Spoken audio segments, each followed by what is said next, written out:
Shalom para pemirsa sekalian, senang sekali saya Pendeta Rubin Adi Abraham bisa menjumpai Anda lagi dalam program Pelita Hati. Hari-hari ini Tuhan sedang membangkitkan sebuah pelayanan yang sangat luar biasa, yaitu untuk membangun kehidupan orang lain melalui mentoring. Yang dimaksudkan dengan mentoring dalam hal ini adalah seorang yang sudah punya pengalaman di satu bidang, mendampingi orang lain yang belum berpengalaman, sehingga orang tersebut bisa mengalami kedewasaan, pertumbuhan, dan kemajuan, baik di dalam wawasan pengetahuan maupun di dalam skill atau keterampilan. Saudara sekalian, ini adalah satu hal yang sangat bisa membangun kehidupan orang lain, memberkati orang lain setelah kita pertama-tama diberkati oleh Tuhan. Prinsip yang Tuhan ajarkan kepada kita adalah diberkati untuk memberkati. Kalau Tuhan sudah membawa kita dalam keberhasilan pada tahapan tertentu, maka kita juga harus membagikan cara-cara keberhasilan itu kepada orang-orang lain yang kita dampingi. Saya membaca satu kisah menarik tentang seorang bernama Helen Keller. Pada waktu dia berusia di bawah 2 tahun, dia mengalami penyakit, dan karena pengobatan pada waktu itu belum memadai, akhirnya dia buta dan tuli seumur hidupnya. Dan ini tentu menjadikan dia frustrasi, gampang sekali marah, dan ibunya kewalahan untuk bisa mengasuh dia. Dia tidak mungkin disekolahkan pada sekolah umum. Lalu dia menghubungi seorang yang memberikan petunjuk untuk dia pergi ke sekolah dengan sebuah kebutuhan khusus, yang akhirnya mengutus seorang pembimbing, seorang mentor bernama Anne Sullivan. Anne ini selalu mendampingi Helen. Dan melalui pendampingan yang dilakukan, maka Helen Keller ini akhirnya bisa mulai berbicara, mulai bisa menulis, bisa mulai menyanyi. Bahkan akhirnya dia dampingi terus Helen Keller masuk ke sekolah. Bahkan Helen Keller menjadi sarjana dengan predikat cum laude. Di kemudian hari, Helen Keller menjadi seorang penulis yang ternama di Amerika Serikat, menjadi seorang aktivis di dalam politik dan banyak bidang yang lain. Kenapa dia bisa mengalami keberhasilan? Karena ada seorang yang begitu setia mendampingi dia sampai dia sukses, namanya Anne Sullivan. Saudara sekalian, dari sini kita bisa melihat contoh. Ada orang-orang yang sebetulnya lahir dengan satu kapasitas yang besar. Tetapi ketika dia tidak menemukan seorang pembimbing, dia bisa menyia-nyiakan kehidupan dan potensinya begitu luar biasa. Tapi kalau dia menemukan seorang pembimbing yang terus mendampingi dengan sabar, dengan lemah lembut, dan terus memotivasi, akhirnya orang yang dimentor atau si menti ini akan menjadi orang yang berhasil di dalam kehidupan. Teladan Alkitab yang paling utama tentang mentoring adalah Yesus Kristus. Tuhan Yesus ketika ada di dunia, dia bukan hanya menjadi public figure yang mengajar kepada ribuan orang. Tetapi dia selalu mementor 12 orang untuk menjadi penerus daripada pekerjaannya. Dan siapa yang dia pilih untuk menjadi penerusnya? Bukan orang-orang hebat. Dia tidak pilih para mahasiswa yang lulus dengan nilai cum laude untuk menjadi muridnya. Dia pilih nelayan sederhana, dia pilih orang-orang biasa. Tetapi melalui proses pendampingan selama 3,5 tahun, mereka diubah menjadi rasul-rasul yang perkasa, yang menggoncangkan dunia dengan kebangunan rohani. Hal yang sangat penting di dalam mentoring adalah keteladanan. Kristus meninggalkan keteladanan yang begitu luar biasa. Tentang kasih, tentang kepedulian, tentang kesabaran, tentang ketegasan, tentang macam-macam hal, termasuk hikmat. Dan hal itulah yang kemudian dicontoh oleh para muridnya.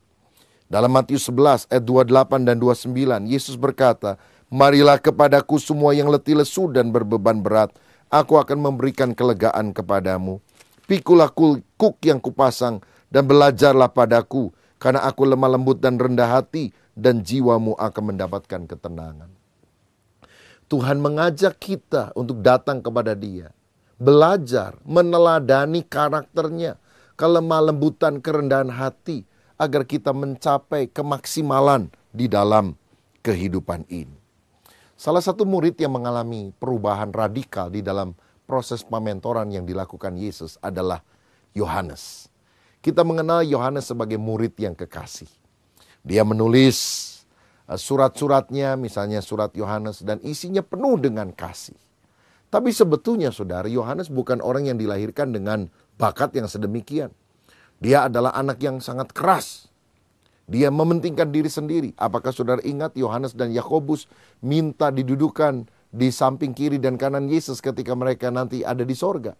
Betapa egoisnya, dan ini adalah permintaan yang menimbulkan kemarahan bagi para murid yang lain. Satu kali ketika Yesus melalui daerah Samaria dan mereka tidak diterima dengan baik, maka Yohanes berkata, bagaimana kita menurunkan api saja dan memusnahkan semua penduduk Samaria ini? Sampai Yesus menyebut dia sebagai Boanerges, artinya anak guru, orang yang cepat marah. Tetapi melalui proses pendampingan itu, akhirnya Yohanes mengalami perubahan tingkah laku, menjadi rasul yang penuh dengan kasih. Salah satu tokoh di dalam Alkitab yang juga melakukan mentoring adalah Paulus. Dia berkata, ikutilah teladanku, karena aku pun telah mengikuti teladan Kristus. Dia melihat contoh keteladanan yang luar biasa dari hidup Kristus. Dia berubah. Dan sekarang setelah dia mengalami pertumbuhan makin hari makin seperti Kristus, dia juga mengajar murid-murid rohaninya. Salah satu yang terkemuka adalah Timotius, untuk mengikuti keteladanannya. Sama seperti dia juga telah mengikuti keteladanan dari Tuhan Yesus Kristus. Saudara, itulah pementoran, pendampingan sampai seorang memiliki pemahaman yang lebih baik, skill yang lebih baik, kehidupan yang lebih baik, karakter yang lebih baik, melalui pendampingan yang ada. Kurikulum di dalam mentoring adalah kurikulum sekolah kehidupan ini. Berbagi pengalaman dalam segala hal. Pengalaman-pengalaman rohani, pengalaman dalam membangun keluarga, rumah tangga, pengalaman dalam bisnis, pengalaman di dalam ilmu-ilmu, di dalam relasi. Kita juga membuka relasi kita dengan orang lain. Kita juga memberikan akses supaya mereka bisa berjejaring dengan orang lain.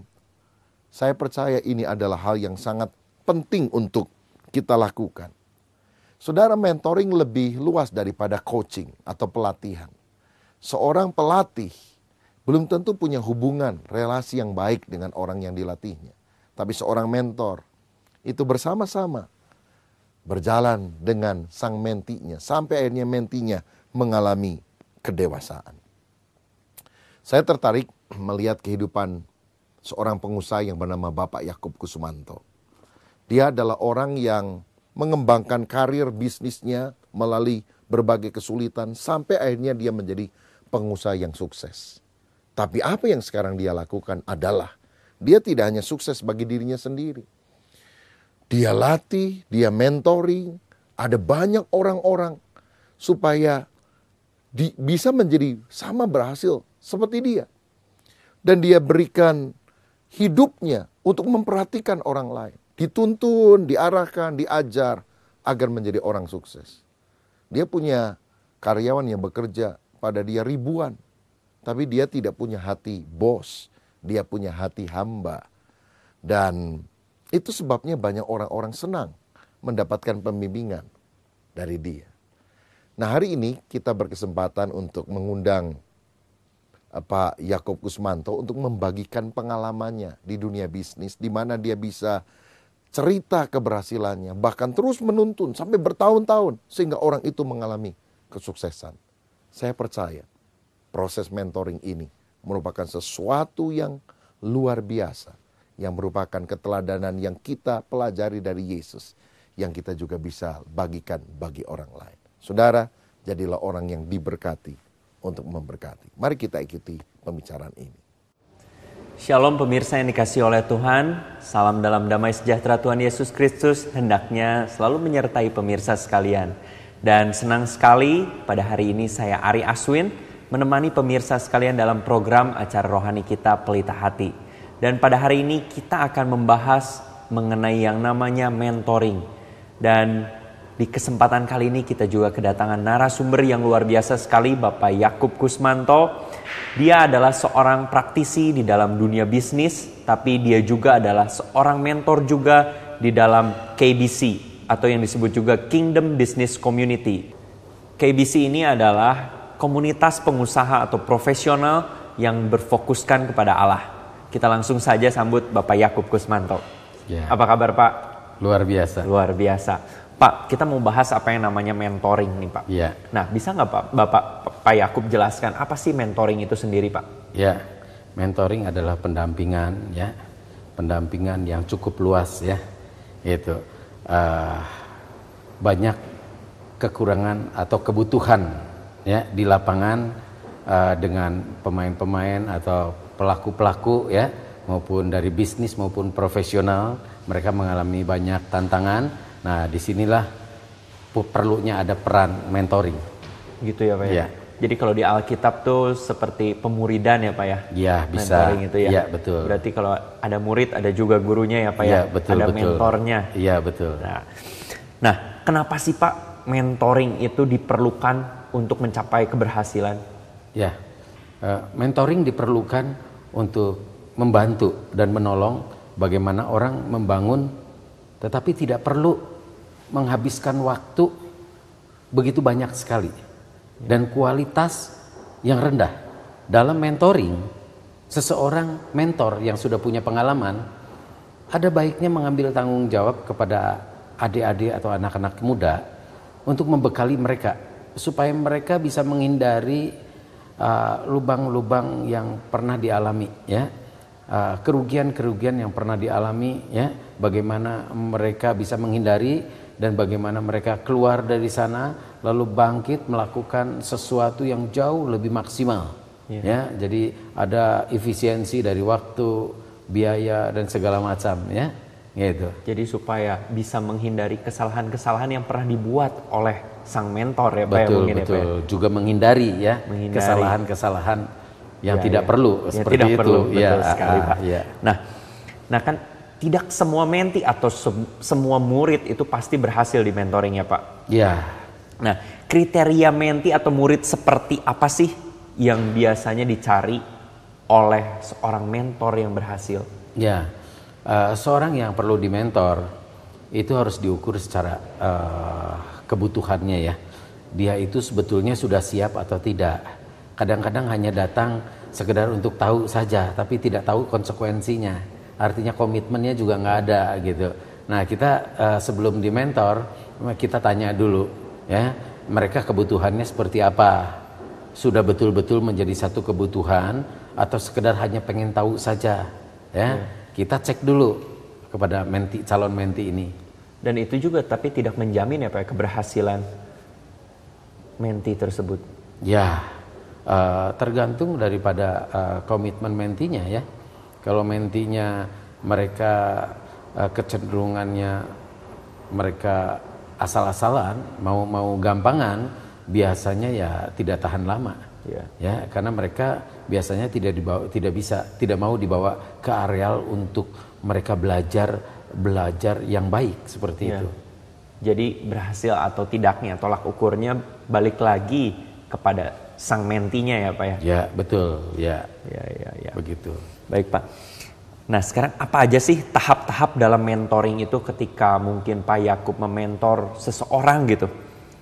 Tahap-tahapnya seperti apa dan apa saja yang biasanya Bapak lakukan untuk mementor seseorang? Ya, pertama adalah pengenalan ya. Pada saat saya mementor, bulan pertama, bulan sampai bulan 3 lebih banyak saya mendengar lah. Ya gitu. Saya lebih banyak mendengar, saya mengenal mereka. Dan di sana mereka juga harus mengenal saya untuk percaya kepada saya. Karena kalau mereka tidak percaya kepada saya, apa yang saya katakan, bagaimana itu bisa dilaksanakan. Kalau tidak ada kepercayaan, maka oleh sebab itu tahap-tahap awal saya lebih banyak mendengar. Mendengar, saya mengenal, lalu mulai saya tata dari sisi-sisi. Karena rusaknya misalnya di satu pekerjaan itu banyak faktor. Saya persiapkan dulu hubungan dia dengan Tuhan seperti apa, ya. Lalu dia dengan keluarga seperti apa, ya. Lalu di dalam bisnis kebutuhannya seperti apa, ya. Apakah manajemennya, apakah produknya, apakah pasarnya, ya. Banyak, nanti ada pemetaan di situ. Sebetulnya dia butuhkan seperti apa. Nah, dalam mentoring itu bukan sesuatu yang gampang. Artinya didampingi 1, 2, 3 bulan, ya. Nggak bisa. Mentoring yang saya alami itu bisa 2-5 tahun. 2 sampai 5 tahun. Cukup lama ya Pak ya. Kerusakan tidak terjadi karena kesalahan sesaat. Kerusakan itu terjadi karena banyak faktor, ya, dan itu terjadi bukan sekaligus. Sudah begitu banyak lama sekali, itu sedikit demi sedikit, sedikit demi sedikit. Nah, untuk memperbaiki itu juga tidak bisa instan. Tidak bisa instan. Kita juga butuh waktu, gitu. Dari tatanan, sikap dia, mental dia, respon dia, artinya karakternya harus dibangun, harus dibangun. Komunitasnya, ya, yang menahan mereka supaya mereka bisa bangkit lagi. Karena pada umumnya menti-menti yang patah-patah itu rusak dari kesalahan-kesalahan itu. Yang paling rusak itu adalah spiritnya. Spiritnya itu bukan yang di luar saja. Kalau yang di luar lebih mudah, tapi yang paling sulit itu yang di dalam. Bagaimana dia mengalami kegagalan tetapi dia masih tetap punya antusias. Rata-rata yang patah, yang dicuri itu antusiasnya. Nah, ini yang butuh lama ya. Dalam pendampingan mentoring itu harus dibangun sampai dia punya semangat, punya antusias yang bagus, ya. Nah, nanti di sana baru bisa dituntun karena dia akan lakukan lebih cepat gitu. Jadi kerusakan yang sudah lama itu juga yang terakumulasi sedikit demi sedikit itu membentuk karakternya juga. Jadi semakin sulit untuk berubah ya Pak ya. Itu yang harus dimengerti oleh seorang mentor. Bukan sesuatu yang gampang, ya. Kita harus mengerti, harus bisa menerima. Kita tidak boleh menghakimi menti, kita tidak boleh marah dengan menti, ya. Kita harus banyak mengerti lebih dulu. Harus sabar itu. Ya. Ya. Nah, apa aja sih Pak prinsip-prinsip yang harus kita jalankan untuk bisa mementor seseorang dengan berhasil, Pak? Ya, prinsipnya pertama kita harus tangkap ya bahwa mentor yang utama itu adalah kehidupan Yesus sendiri. Sebagai mentor buat saya harus menangkap apa yang ada di dalam Yesus. Yesus ada kasih, ya, kepedulian, ketersediaan, kualitas itu yang luar biasa. Nah, saya harus belajar untuk menangkap itu. Saya harus punya. Maka seorang mentor harus punya hati yang tulus. Ya, karena kalau itu tidak punya, maka kita tidak akan tahan melewati tantangan-tantangan. Yaitu. Jadi dengan prinsip itu kita akan menyentuh mentinya ini, lalu bagian kita lakukan dengan baik sambil kita juga serahkan semuanya ini bekerja sama dengan Tuhan, bagian Tuhan untuk mengangkat. Karena untuk mengangkat itu bagian Tuhan. Bagian saya adalah menyirami, menemani, menghangatkan. Ya, seperti itu. Ya, Pak Yakub, Bapak kan udah terbiasa nih mementoring banyak orang ya Pak ya. Nah, biasanya yang Bapak lakukan, inisiatif Pak Yakub terlebih dahulu kah untuk misalnya menghubungi mentinya, muridnya, ataukah sebagian besar harus inisiatif mentinya yang menghubungi, yang datang pada Pak Yakub?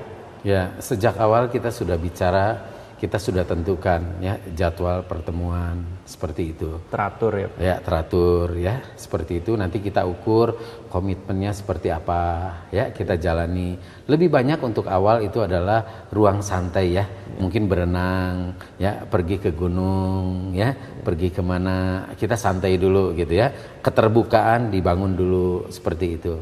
Ya, nanti lalu mulai ditingkatkan ya, kualitas pertemuannya, nyerempet ke mana ya, ke rohani, ke keluarga, lalu ke bisnis gitu ya. Tahapan-tahapannya dibuat seperti itu ya. Karena saya pernah mendengar gini Pak, banyak mentor juga yang dia sebagian besar yang inisiatif kepada mentinya, sampai akhirnya membuat menti menjadi ketergantungan kepada mentornya. Dan ketika mungkin mentornya juga, kan mentor juga manusia ya Pak ya, mengalami sesuatu mungkin. Betul. Akhirnya mentinya pun kecewa sama mentornya. Betul. Dan bukankah itu mengakibatkan kerusakan tambahan buat sang menti Pak? Ya. Nah itu gimana menyikapinya? Hal itu bisa terjadi di mana menti-menti saya itu juga mengalami ya. Ada satu menti kalau seminggu tidak ketemu saya, itu istrinya bingung. Dia bertanya, kamu ini kalau seminggu nggak ketemu Pak Yakub, kenapa ya? Kok hidupnya merosot begini gitu? Ya, dan itu disampaikan kepada saya oleh istrinya. Lalu ada seorang istri juga menyampaikan, yang jadi istri itu siapa sih katanya? Yang jadi Tuhan itu siapa? Begitu. Saking dekatnya ya, saking dekatnya. Itu ada timbul ketergantungan. Ya, saya juga sadar ya akan efek semacam itu. Jadi saya juga sekarang ini selalu mengingatkan supaya kiblatnya, arahnya, fokusnya itu kepada Allah. Saya ini hanya sebagai alat saja. Tapi mereka harus betul-betul fokus kepada Allah dan sama-sama. Yuk kita mengikatkan diri. Ya, memohon kepada Tuhan supaya Tuhan berkenan dengan apa yang kita sedang bicarakan, apa yang sedang kita lakukan. Semacam itu kesadaran mentor harus ada, mengingatkan. Karena kalau tidak punya pengaruh seperti dampaknya seperti itu. Jadi ketergantungan kepada manusia sangat lagi besar ya Pak sekali, sangat besar sekali. Tidak bisa dipungkiri gitu. Dan akan berujung pada kekecewaan ya Pak. Betul ya gitu. Ya, bisa. Baik sekali Pak. Nah, apa sih pandangan Bapak mengenai mentoring cross gender nih Pak? Jadi mentoring terhadap lawan jenis gitu Pak. Itu kira-kira gimana? Ya, baiknya hal itu dihindari ya. Sebaiknya sih dalam mentoring kalau seandainya berlawanan jenis harus didampingi. Biasanya saya libatkan istri saya. Kalau seandainya itu wanita, ya saya minta istri saya hadir ya untuk sama-sama menangani masalah ini. Atau sebaliknya saya dorong dia datang dengan suaminya. Karena masukan-masukan yang akan diberikan atau langkah-langkah yang akan dibangun itu ada baiknya bersama-sama. Yaitu kalau tidak memungkinkan ya saya hadirkan istri saya. Tapi kalau dimungkinkan, saya ajak bersama mereka untuk belajar, yaitu membangun nilai-nilai yang sedang kita mau bangun untuk punya efek atau dampak kepada tatanan kehidupan yang lebih baik. Seperti itu, ada baiknya ya. Harus ada pendamping. Harus ada pendamping. Tidak baik. Karena takut terjadi kesalahpahaman juga gitu sangat, ya Pak ya. Sangat banyak hal bisa terjadi dan itu sangat merugikan untuk dua pihak. Betul sekali Pak. Nah, mungkin ada pesan-pesan apa nih Pak buat pemirsa di rumah yang menyaksikan program acara kita kali ini Pak? Ya, untuk pemirsa tentu saya mengajak untuk bersama membuka diri. Betapa banyak sekali di belakang kita itu orang-orang yang patah-patah. Mereka yang hidupnya berat, mereka belum seperti kita beruntung. Nah, buat kita yang sudah beruntung, alangkah baik ruang ini dijadikan sebuah kesempatan untuk berkarya. Berkarya mengangkat orang-orang yang lemah sesuai dengan firman Tuhan di dalam Roma 15, hendaklah yang kuat menanggung yang lemah. Ini satu kehormatan buat kita yang sudah diperlengkapi untuk menopang. Dan ini sesuatu yang sangat luar biasa berdampak kepada kekayaan rohani kita. Mungkin kita sudah banyak melakukan aktivitas rohani, tetapi tidak cukup aktivitas rohani.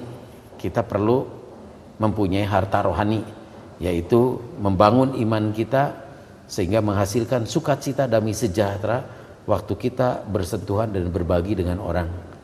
Itulah yang saya sama-sama ajak untuk kita berkarya. Selamat berjuang. Baiklah pemirsa yang dikasih oleh Tuhan, luar biasa sekali bincang-bincang kita dengan Pak Yakub Kusmanto. Dan seperti seorang petinju terkenal, dia pun pasti membutuhkan seorang pelatih dalam latihannya. Dan apabila pelatihnya diperhadapkan dengan anak didiknya di atas ring, pasti pelatih tersebut akan kalah. Tapi petinju tersebut tidak akan pernah bisa menang tanpa pelatih, karena pelatih yang bisa melihat titik-titik mana petinju tersebut harus latih dan harus improve setiap saat. Untuk apa? Untuk mencapai kemenangan. Baiklah pemirsa, mari kita saksikan penuturan yang lebih lanjut bersama hambanya, Pendeta Dr. Rubin Adi Abraham. Selamat menyaksikan. Pemirsa sekalian, saya mengenal seorang pengusaha yang jualan alat-alat listrik. Seperti lampu, neon, dan sebagainya.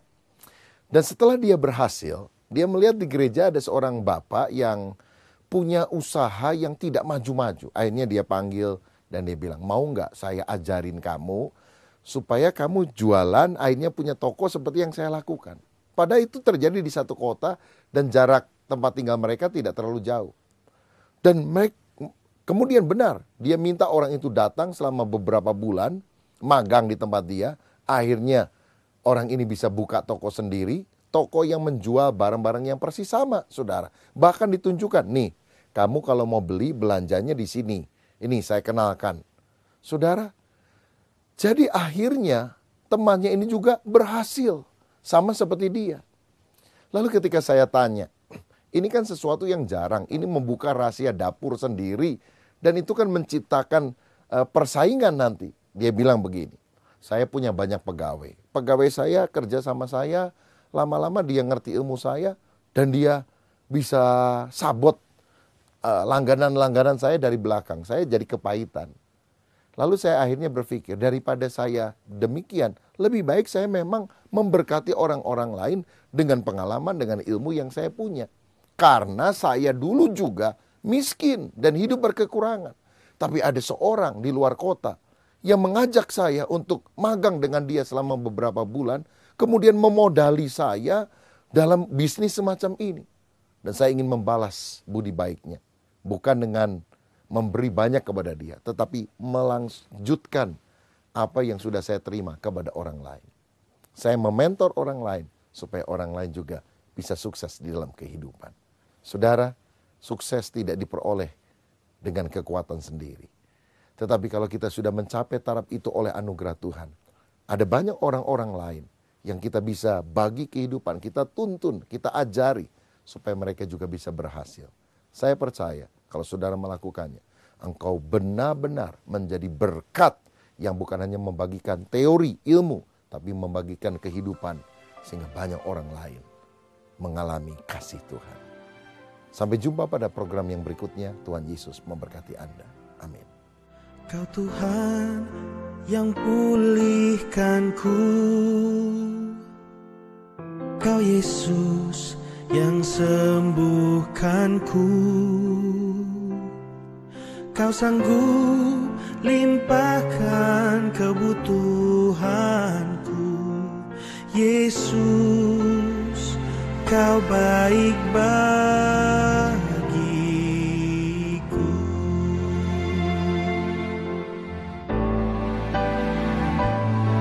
Kau Tuhan yang pulihkanku, Kau Yesus yang sembuhkanku, Kau sanggup limpahkan kebutuhanku. Yesus, Kau baik bagiku.